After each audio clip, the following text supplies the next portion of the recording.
Friends, welcome to my channel easy learning accounts. आज की इस वीडियो में हम थोड़ा सा और आगे बढ़ेंगे चैप्टर 3 को जो हम पढ़ रहे थे, change in profit sharing ratio. मैंने लास्ट वीडियो में आपको बताया था कि हम गुडविल को ट्रीट कैसे करते हैं, चाहे वो गुडविल ऑलरेडी अपीयर्ड हो, चाहे गुडविल अमाउंट इज डेबिटेड, जो हमने 2 एंट्री से किया था, जिसमें हमने वो पढ़ा था कि पार्टनर्स कैपिटल अकाउंट के थ्रू कैसे एडजस्ट कर रहे हैं। ठीक है, goodwill raised and return of हुई तो कैसे एडजस्ट कर रहे हैं, और इसके बेस्ड हमने क्वेश्चन किए थे। और हमने एक सिंगल पॉइंट इंपॉर्टेंट सीखा था कि गुडविल के अमाउंट को एडजस्ट करने के लिए हम सिंगल एंट्री पास करते हैं। वो क्या होती है? Gaining partners capital account debit to sacrificing partner capital account, और इससे बेस्ड हमने क्वेश्चंस करे थे। आज की इस वीडियो में हम थोड़ा आगे बढ़ेंगे और बहुत ध्यान से ये वीडियो देखिएगा, क्योंकि अगली वीडियो में मैं आपको एक सीक्वेंस दिखाऊंगी इस चैप्टर का, जो मैंने लास्ट वीडियो में भी आपको जिक्र किया था इस बात का, जिस सीक्वेंस को हमें लर्न करना है और सारे चैप्टर्स में हम उसको अप्लाई करेंगे। थोड़े थोड़े चेंजेस बस हर चैप्टर में हो जाएंगे। तो आज हम पढ़ेंगे कि हमारा एक्यूमुलेटेड प्रॉफिट क्या होता है, एक्यूमुलेटेड लॉसेस क्या होते हैं, रिजर्व्स कौन कौन से होते हैं, इनका ट्रीटमेंट कैसे करते हैं और इनको एडजस्ट कैसे करते हैं। सारे ही नाम आपके लिए नए होंगे। तो सबसे पहले मैं थोड़ा सा थ्योरी से शुरू करती हूँ कि बेसिकली हम पढ़ने क्या जा रहे हैं। क्लियर है? तो हम जो टॉपिक पढ़ रहे हैं चैप्टर का, वो है accounting for reserves, accumulated profit and accumulated losses. तो रिजर्व का नाम तो आप समझ गए होंगे, वो पैसा है, वो पार्ट जो हमने डिस्ट्रीब्यूट नहीं किया है, रिजर्व करके रख लिया है, उसको कहते हैं रिजर्व्स। बेसिकली ये जनरल रिजर्व्स के नाम से जाना जाता है। इसके और भी तरीके के रिजर्व्स होते हैं, जैसे workman compensation reserves, investment fluctuation reserves. इनके नाम जरूर आपने पढ़े हैं क्लास 11th में, एक चैप्टर था प्रोविजंस एंड रिजर्व, तो उसमें आपने इसकी थ्योरी पढ़ी थी। आज इसको प्रैक्टिकली देखेंगे कि हम इसे कैसे ट्रीट करते हैं। क्लियर है? तो पहले समझिए कि ये क्या रहा है। पहले तो मैं आपको इस एक्यूमुलेटेड वर्ड का दूसरा नाम बता देती हूँ। एक्यूमुलेटेड का दूसरा नाम होता है अनडिस्ट्रीब्यूटेड। वो प्रॉफिट, वो लॉस जो अभी डिस्ट्रीब्यूट नहीं हुआ है, अभी डिस्ट्रीब्यूट होगा, ठीक है, उसे कहते हैं एक्यूमुलेटेड प्रॉफिट या एक्यूमुलेटेड लॉस। मैं अपने शब्दों में चेंज कर दूं तो अनडिस्ट्रीब्यूटेड प्रॉफिट या फिर अनडिस्ट्रीब्यूटेड लॉसेस। क्लियर है? If at the time of change in profit sharing ratio, change in profit sharing ratio का टाइम है और रिजर्व्स है, एक्यूमुलेटेड प्रॉफिट एंड लॉसेस है एग्जिस्ट, उस चेंजेस में क्वेश्चन में एक्यूमुलेटेड प्रॉफिट है, लॉसेस है, रिजर्व्स है, they are transfer to the partners capital account. तो ये सारी चीजें कहां ट्रांसफर कर देते हैं बेटा? पार्टनर्स कैपिटल अकाउंट में। कब? जब मेथड फ्लक्चुएटिंग है। और पार्टनर्स करंट अकाउंट में कब? जब मेथड फिक्स्ड कैपिटल मेथड है। ये हम पहले ही जान चुके हैं कि फिक्स्ड होगा तो एंट्री करंट अकाउंट से होगी और फ्लक्चुएटिंग होगा तो वही एंट्री पार्टनर्स कैपिटल अकाउंट से हो जाएगी। क्लियर बात? क्यों करते हैं हम distribute? Because they are earned before reconstitution of the firm. जब फर्म में रिकॉन्स्टिट्यूशन हो रहा था, जो प्रॉफिट पार्टनर्स आपस में डिस्ट्रीब्यूट कर रहे थे, उन्हें चेंज करके दूसरा डिस्ट्रीब्यूशन तय किया, उसी समय, उससे पहले ही ये चीजें बॉर्न हो चुकी थी। इस वजह से इनको हम पार्टनर्स कैपिटल अकाउंट में डिस्ट्रीब्यूट कर देते हैं। इनकी हम ट्रीटमेंट्स याद करते हैं। बेसिकली ट्रीटमेंट्स अकाउंट में याद ही किए जाते हैं, और जो याद नहीं कर सकता बेसिकली वो रूल याद कर लेता है कि हमने कौन सा रूल फॉलो किया और किस रूल के हिसाब से क्या डेबिट हुआ और ये क्या क्रेडिट हुआ। तो मैंने तब भी आपको बताया था, मैं रिपीट कर रही हूँ कि इस पूरी पार्टनरशिप की बुक में हम नॉमिनल रूल को फॉलो करेंगे। कोई भी प्रॉफिट्स होंगे तो हम उसको पार्टनर्स कैपिटल अकाउंट में क्या कर देंगे? क्रेडिट्स हो जाएंगे पार्टनर्स कैपिटल अकाउंट में। लॉसेस होंगे पार्टनर्स कैपिटल अकाउंट में डेबिट हो जाएंगे। ठीक है बेटा, इन बातों को हमें याद रखना है। और एक बात और याद रखना, रिजर्व, ये भी हमारे प्रॉफिट होते हैं। तो इनका ट्रीटमेंट जो एक्यूमुलेटेड प्रॉफिट का होता है, अनडिस्ट्रीब्यूटेड प्रॉफिट का होता है, उसी तरीके का ट्रीटमेंट इसका रिजर्व के केस में भी होता है। रिजर्व में भी वो डेबिट कर दिया जाता है और क्रेडिट कर दिया जाता है according to the nominal rule, क्योंकि नॉमिनल रूल कहता है कि इनकम्स एंड गेन्स को क्रेडिट कर दो और लॉसेस एंड जितने भी हमारे लॉसेस हुए हैं या हमारे जितने भी नुकसान हुए हैं क्वेश्चन में, जितने भी हमारे लॉसेस हैं, उन सबको क्या कर दो? डेबिट कर दो। क्लियर है? Expenses and losses. क्लियर?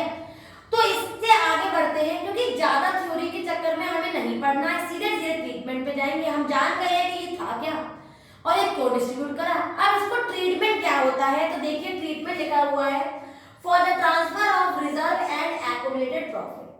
अगर कोई रिजर्व है जैसे जनरल रिजर्व या अनडिस्ट्रीब्यूटेड प्रॉफिट है तो उनको हम कैसे जनरलाइज करेंगे, तो जनरल एंट्री होगी उसकी general reserve account debit, reserve fund account debit, P&L account debit to all partners capital account. All partners account में मैंने क्रेडिट किया है according to the nominal rule, क्योंकि ये हमारा प्रॉफिट है, राइट, क्लियर है। एक नाम आता है स्पेसिफिक फंड का, जब आप अपनी बुक देखेंगे तो आप लोग कई बुकों में दिख रहा होगा इन दोनों ट्रीटमेंट को एक साथ लिख दिया गया है। मैं थोड़ा सा पॉइंट्स को दो बार बता रही हूँ, दो ट्रीटमेंट मैंने इसे फॉलो किया है। रीजन ये नहीं है मुझे चीजों को कम नहीं करना है, चाहे वो ज्यादा हो जाए, स्टेप 2 हो जाए, पर गलती ना हो, इस बात को याद रखना। तो स्पेसिफिक फंड जो हमने 11वीं की थ्योरी में पढ़ा था कि स्पेसिफिक फंड कौन से होते हैं, तो वो 2 होते हैं, वर्कमैन कंपेंसेशन फंड और इन्वेस्टमेंट फ्लक्चुएशन रिजर्व्स या फंड बोलो।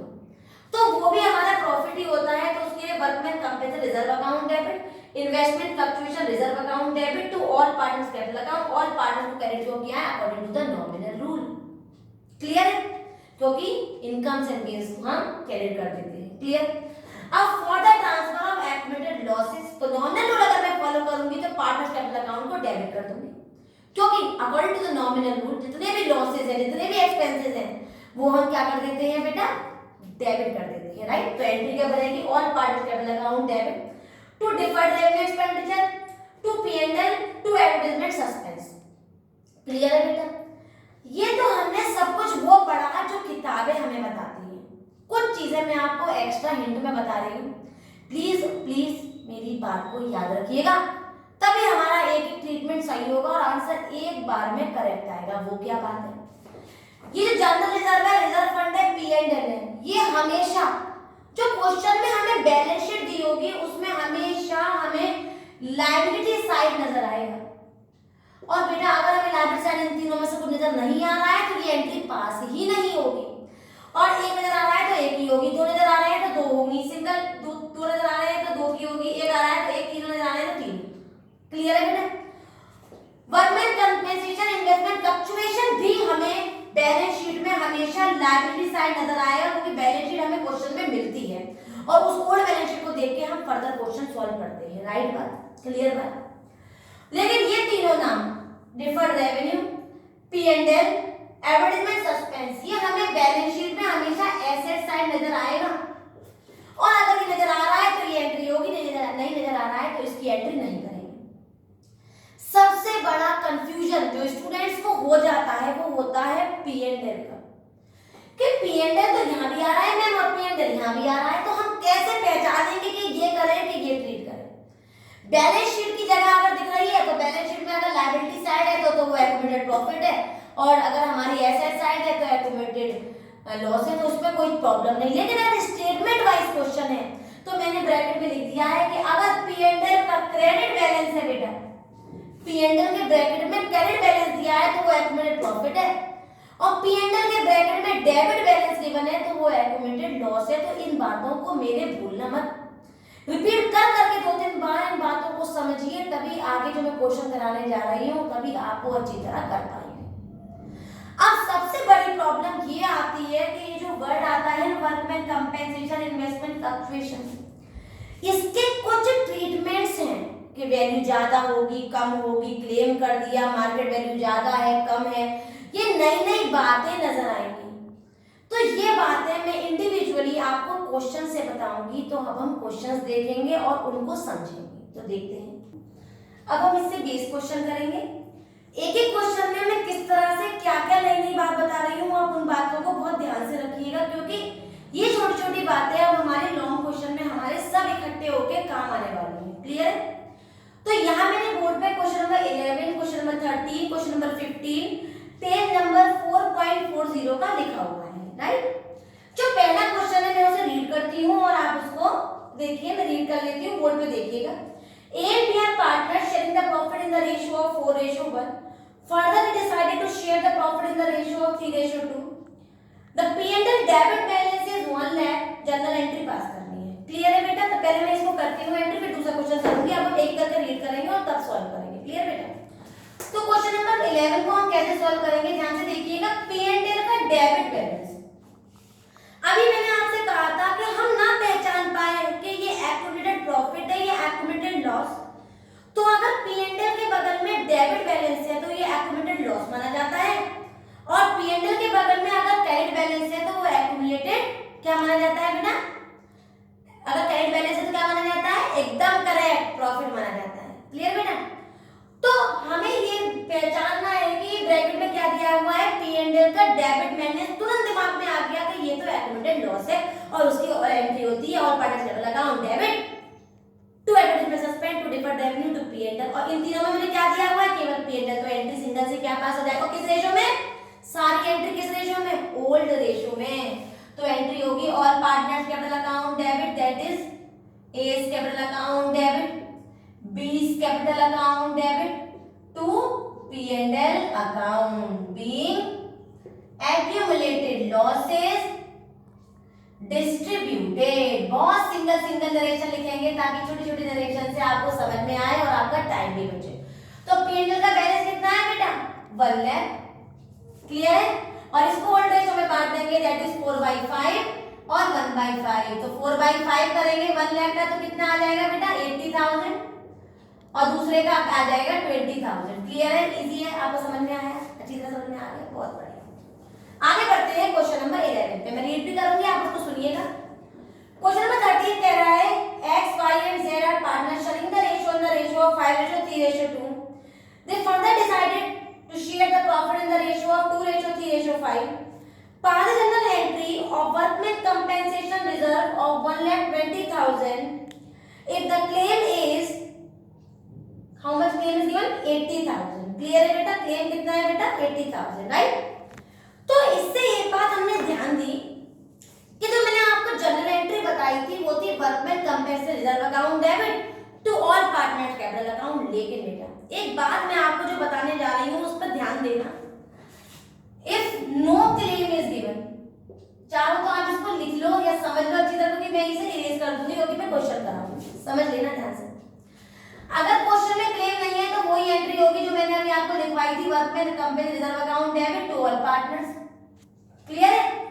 अगर क्वेश्चन में क्लेम है, इफ क्लेम इज गिवन, लेकिन जो क्लेम की अमाउंट है वो वर्कमैन कंपेंसेशन रिजर्व की अमाउंट ज्यादा है और वर्कमैन क्लेम की अमाउंट कम दे रखी है, वर्कमैन कंपेंसेशन रिजर्व की अमाउंट ज्यादा और क्लेम की रकम कम दे रखी है, तो एंट्री बनेगी WCR account debit to workman claim to all partners. Clear है बेटा? और अगर इसका उल्टा कर दो कि इफ क्लेम इज गिवन और वर्कमैन कंपेंसेशन रिजर्व की अमाउंट कम है और वर्कमैन क्लेम की ज्यादा है, तो क्या एंट्री बनेगी बेटा? एंट्री बन जाएगी हमारी क्लेम की रकम ज्यादा है और वर्कमैन की कम है, तो पार्टनर्स पे तो कुछ भी नहीं बढ़ पाएगा।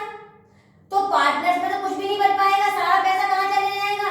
रीवैल्यूएशन में जो उनका डिफरेंस आ रहा होगा। तो एंट्री बनेगी workman compensation reserve account debit revaluation account debit to workman claim. ये आपके लिए नया वर्ड होगा रीवैल्यूएशन, इसलिए मैं इस पर ज्यादा ध्यान देने को नहीं कहूंगी। जब इसका नेक्स्ट क्लास में मैं रीवैल्यूएशन अकाउंट के बारे में बताऊंगी तब मैं इस पॉइंट को अलग से क्लियर करूंगी। क्लियर है?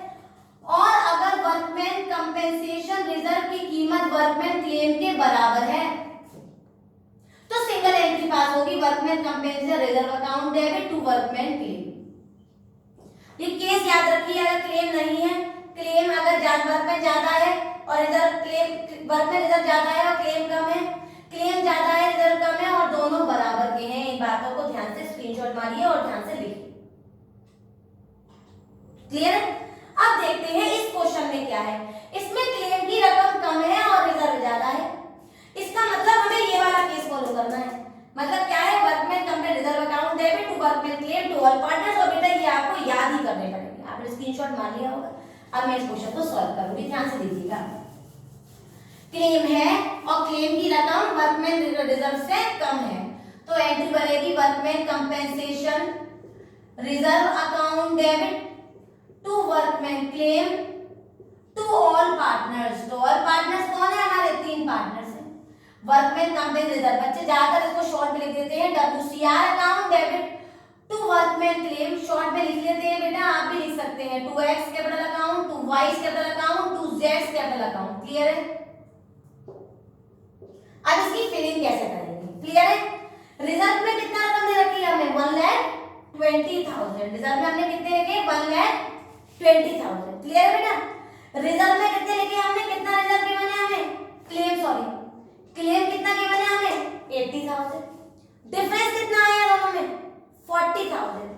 अब 40,000 को क्या करेंगे? 5/10, 40,000 का 3/10 और 40,000 का 2/10 कर देंगे। ओल्ड रेशियो में बढ़ती हैं ये सारी एंट्री, चाहे वो एक्युमुलेटेड प्रॉफिट हो, एक्युमुलेटेड लॉस हो, चाहे वर्कमैन कंपनसेशन स्पेसिफिक फंड कुछ भी हो, हर चीज ओल्ड रेशियो में बढ़ती है। क्लियर है? तो बेटा इसको डिस्ट्रीब्यूट कर दो। ये आ गया हमारा 0 0 0 और ये आ गया 20, ये आ गया हमारा 12,000 और ये आ गया हमारा 8,000। तो 8 और 12 20 और 20 40, तो ये आ गया 20, 12 और 8। तो हमने क्या सीखा कि क्लेम अगर नहीं है तो simple entry workman compensation reserve account debit to all partners, old ratio में बढ़ दिया। क्लेम अगर कम है, रिजर्व ज्यादा है, to workman reserve to claim to all partners. Clear है? क्लेम अगर ज्यादा है तो रिवैल्यूएशन में चला जाता है, workman company reserve account debit, revaluation account debit to workman claim. ये मैं आपको रिवैल्यूएशन के टाइम पर बताऊंगी।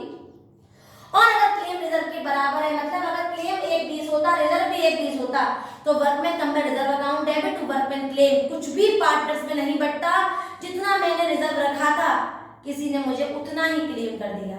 समझ गए? क्लियर है? अच्छी तरह से क्लियर है? एंट्री तो आपको याद करनी पड़ेगी, इनको 2-2 बार देखिए, 3-3 बार देखिए, अच्छी तरह समझिए। अब लास्ट पॉइंट करने जा रहे हैं। लास्ट पॉइंट को और ध्यान से देखिएगा, मैं आपको बहुत अच्छी ट्रिक सिखाऊंगी, फिर इस क्वेश्चन को सॉल्व कराऊंगी। क्लियर है? ध्यान से देखिए। तीसरे पॉइंट का जो हमारा पॉइंट है बेटा, उसमें हमें जो ट्रीटमेंट करना है वो स्पेसिफिक फंड का ही करना है, लेकिन कुछ किस तरह करना है। इसको करने से पहले छोटा सा एग्जांपल देखिए। अगर मैं कहूं कि इन्वेस्टमेंट जो है, बैलेंस शीट बना ली है मैंने एक रफ, और इन्वेस्टमेंट की जो हमें कॉस्ट प्राइस दे रखी है वो है 1 लाख। मार्केट में मैंने अपनी इन्वेस्टमेंट को 95,000 का उतारा, और क्योंकि मैंने आपको इन्वेस्टमेंट फ्लक्चुएशन रिजर्व की जगह बता रखी थी कि वो बैलेंस शीट में लायबिलिटी साइड दिखती है, वो मुझे दे रखा है 20 लाख। ये जो क्वेश्चन है, A B C are partners sharing the profit in the ratio of 5:3:2, further he decided to share the ratio in the ratio of 2:3:5. Personal entry, the investment fluctuation reserve is 20,000 and the investment whose market value is 95,000 have the book value 1 lakh. ये जो language वाला question है इसे मैंने balance sheet में form कर दिया। समझना बहुत ध्यान से। कॉस्ट प्राइस बाहर लिख दी, मार्केट वैल्यू अंदर लिखा दी, रिजर्व जो लायबिलिटीज में लिखते हैं वो मैंने लिख दिया। अब बहुत ध्यान से समझना इस क्वेश्चन को। मेरे पास जो संपत्ति थी 1 लाख की, जो मैंने बनाई 1 लाख की, उसे मैंने मार्केट में कितने का उतारा? 95,000 का। अब बच्चा सोच रहा होगा कि मैंने कोई चीज 1 लाख में मैम बनाई और 95,000 की मार्केट में उतारी, तो मुझे तो मैम लॉस हो गया 5,000 का। लॉस लेके मैं अपने घर में रोती हुई आई और रिजर्व के पास आ गई, और रिजर्व में से मुझे उस लॉस को बियर करना पड़ा, तो मेरा रिजर्व कितना कम हो गया? 5,000। तो अब मेरे पास रिजर्व कितना पार्टनर्स में बांटूंगी मैं बेटा? केवल 15,000। क्यों? क्योंकि 5,000 तो मेरा घाटा हो गया। तो याद रखना, इसको एंट्री में हमेशा याद रखना, जो एंट्री इसकी एक्चुअल में होगी वो होगी आईएफआर अकाउंट डेबिट। पहले आप सबकी सुन लो। नॉर्मल अगर मार्केट वैल्यू वगैरह कुछ भी नहीं है, केवल आईएफआर की एंट्री है, तो IFR account debit to all partners मैंने अभी आपको लिख के बताया बेटा। क्लियर है? लेकिन अगर हमारे पास मार्केट वैल्यू भी है और मार्केट वैल्यू से हमें कुछ घाटा हो जाता है, तो एंट्री बनती है IFR account debit to investment to all partners. यहां पर हमेशा क्या आता है? कॉस्ट प्राइस से मार्केट प्राइस को माइनस कर देना, तो जो वैल्यू आती है वो क्या कहलाएगी? वो इन्वेस्टमेंट में नजर आएगी। क्लियर है? ठीक है बेटा, अब आगे देखते हैं। देखिए इस पॉइंट में क्या हुआ, अभी मैंने आपको बताया था कि अगर क्वेश्चन में केवल आईएफआर दिया है, इन्वेस्टमेंट फ्लक्चुएशन रिजर्व दिया है, और बेटा साथ में कोई और पॉइंट कहीं से भी नहीं है, ना कॉस्ट प्राइस ना मार्केट प्राइस, तो कुछ भी नहीं करेंगे, simple investment fluctuation reserve account debit to all partners. Clear है बेटा? अच्छी तरह से क्लियर है। आगे देखिए, अगर हमारे पास मार्केट वैल्यू, कॉस्ट प्राइस ये भी गिवन है, तो हमेशा कॉस्ट प्राइस से मार्केट प्राइस को डिडक्ट करो और टू इन्वेस्टमेंट में क्रेडिट साइड दिखा दो। लेकिन बच्चा कह रहा है कि मैम अगर यहाँ पर 1,95,000 होता तो क्या करते? अरे कॉस्ट में बनाई तुमने चीज 1 लाख की, मार्केट में 195 की उतारी तो तुम्हें घाटा ही नहीं हुआ, तो रोते रोते घर क्यों आओगे? तो रिजर्व को क्यों टच करोगे? रिजर्व तो पार्टनर्स में जो है वही बढ़ जाएगा। तो बेटा इस बात को याद रखना कि कॉस्ट प्राइस से मार्केट प्राइस जो होनी चाहिए, मार्केट प्राइस लेस होनी चाहिए, जब भी ये वाला ट्रीटमेंट करेंगे IFR to investment to all partners. Clear है?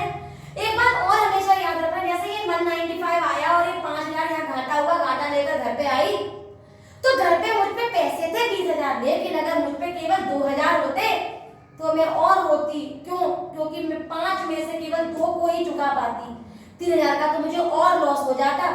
अगर ऐसा केस होगा और लॉस कम, वो रिजर्व भी खत्म हो जाएगा, तो एंट्री क्या बनेगी? इसको ध्यान से देख लेना। तो एंट्री बनेगी हमारी IFR account debit, revaluation account debit to investment. मैं साफ साफ लिख देती हूँ यहाँ पर, आपको याद रहे, IFR account debit, revaluation account debit to investment. इन बात को बेटा हमेशा याद रखना। ये कब होगा? जब मेरे पास रिजर्व भी खत्म हो जाएगा, मेरे पास कुछ भी नहीं बचेगा और घाटा हो जाएगा, तो वो घाटा रिवैल्यूएशन में जाएगा। इसको फिर अभी यहाँ पर रोकूंगी, क्योंकि जब रिवैल्यूएशन अकाउंट पढ़ाऊंगी तब आपको वो समझ में आएगा। इसलिए सिंपल केवल इसी क्वेश्चन को सॉल्व करके आपको दिखा देती हूँ कि 20,000 का तो मेरे पास आईएफआर है, इन्वेस्टमेंट 1 लाख की 95 मार्केट में उतारी, 5,000 का हो गया लॉस। तो 5,000 का लॉस लेके मैं रोते रोते आईएफआर के पास आई, तो एंट्री बनी IFR account debit to investment to all partners, to A, to B और टू सी। तो आईएफआर कितना है मेरे पास बेटा? आईएफआर है मेरे पास 20,000। ये कैसे आता है इन्वेस्टमेंट? कॉस्ट प्राइस को मार्केट प्राइस से लेस करके, अभी बताया था मैंने आपको, वो कितने हो गए बेटा? 15,000। बचे कितने बेटा? 5,000। 5,000 को तीनों में बांटो, क्वेश्चन इज ओवर। 5,000 को 5/10, तो 5/10 कितना हो गया बेटा? 1/2, मतलब 2500। दूसरे को कर दो 5,000 इंटू 3/10, 3 5 3 जा 15, 1500, ये आ गया 1500, और 5,000 का 2/10, मतलब ये आ गया हमारा 1,000। इनको ऐड करके देख लो वही वैल्यू 5 आ रही है कि नहीं? 0 कर दिया है 1 3 4 5। क्लियर हो गया? अगर आपको तीनों क्वेश्चन अच्छे समझ में आ गए बेटा, तो और भी क्वेश्चन है उन्हें सॉल्व करिए, नहीं आते हैं तो कमेंट करके बताइए, और मेरी वीडियो को लाइक करें, शेयर करें और सब्सक्राइब करें। Thank you.